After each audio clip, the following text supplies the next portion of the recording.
করে কথা বলতো, ননদ সম্মান করে কথা বলতো, দেওর সম্মান করে কথা বলতো, শাশুড়ি সম্মান করে কথা বলতো, গ্রামবাসী সম্মান করে কথা বলতো। স্বামীটা মরার সঙ্গে সঙ্গে ওই মেয়েটা অসহায় হয়ে যায়, ঠিক না?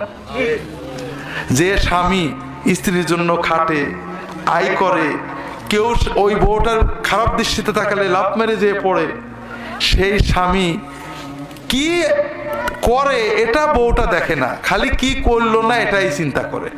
আমার স্বামী এই দিল না, তাই দিল না, তুমি কি করলে, তোমার কাছে কিছু পেলাম না।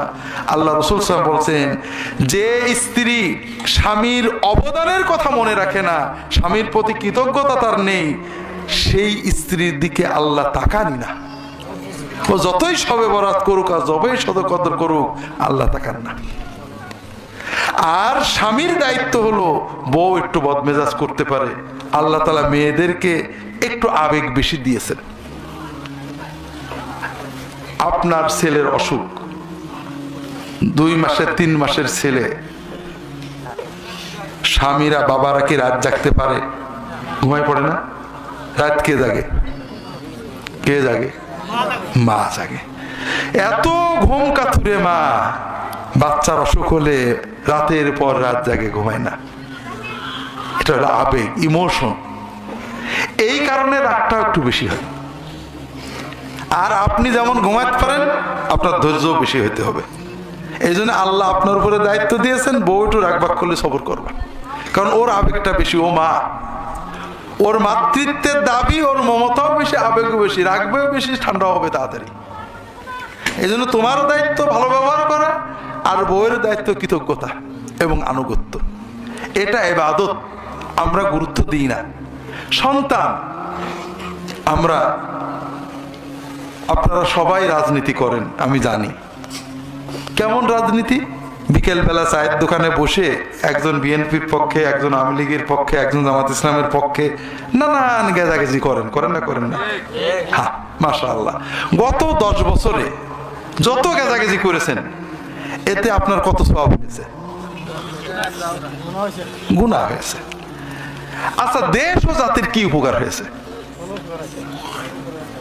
এই সময়টা যদি বউয়ের সাথে ইয়ার্কি মারতেন, গল্প করতেন, ছেলে মেয়েদের নিয়ে গল্প করতেন, বেড়াতে বেরোতেন, বাচ্চাদের সাথে ফুটবল খেলতেন, তাতে সওয়াব হতো।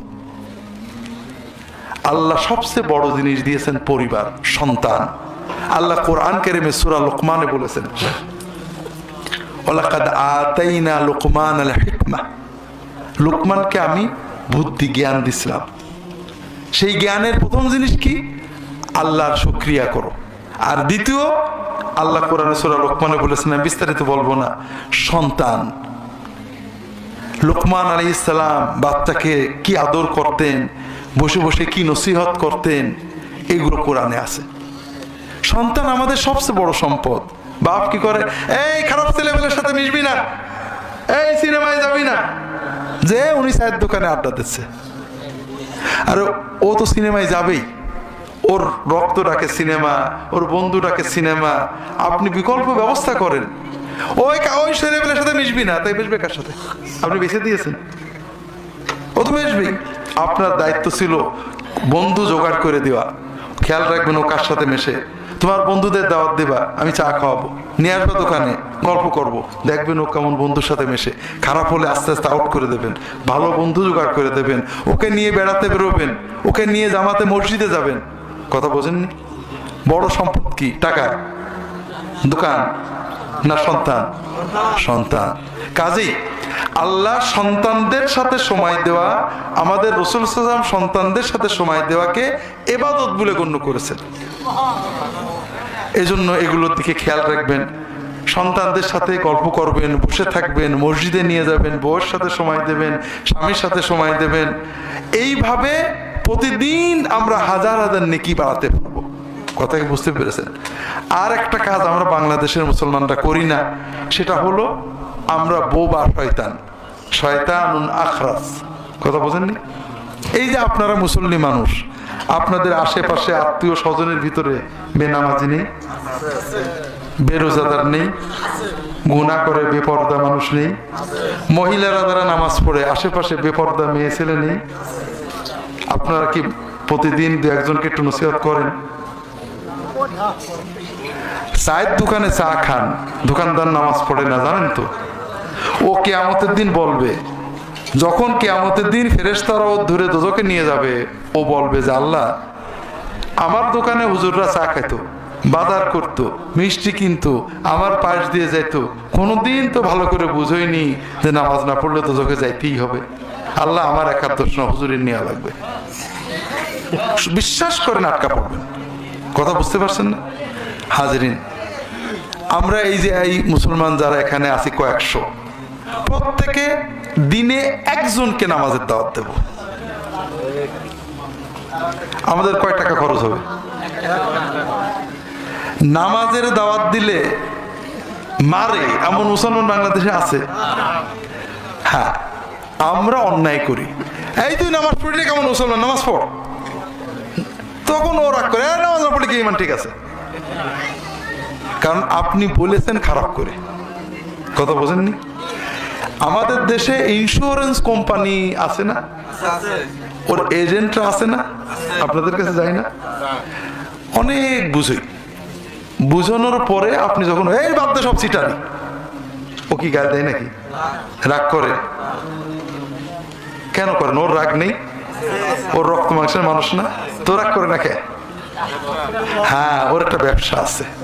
ও জানে তেল টেল মেরে কোন রকম আপনাকে ঢুকাতে পারলে ও কমিশন পাবে। আপনারও একটা ব্যবসা আছে, কার সাথে?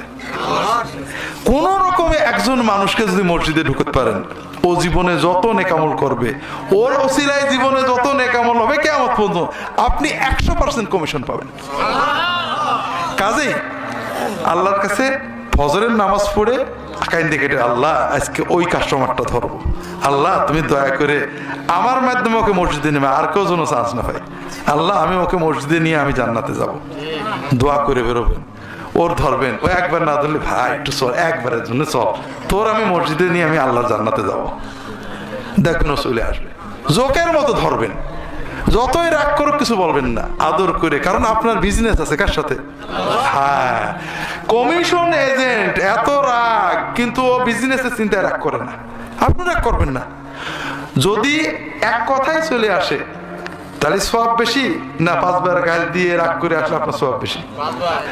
কাজে আপনি খুশি হবেন, আলহামদুলিল্লাহ ভালো কাস্টমার পাইছি, সওয়াব বাড়তেছে, ঠিক আছে না?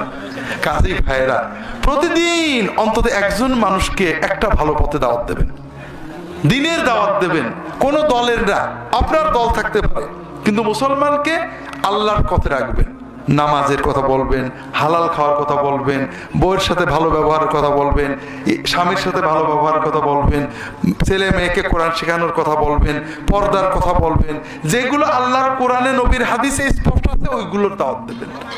এরপরে ও কোন দলে গেল যাক না কেন, সমস্যা আছে? দুনিয়ার কয়দিন আমরা জান্নাতে ইনশাআল্লাহ একসাথে থাকবো। আল্লাহ তাআলা সবাইকে তৌফিক দান করুন, আমিন। আমি আর আলোচনা করছি না, যে কথাগুলো বললাম জীবনে প্রতিফলিত করার চেষ্টা করেন।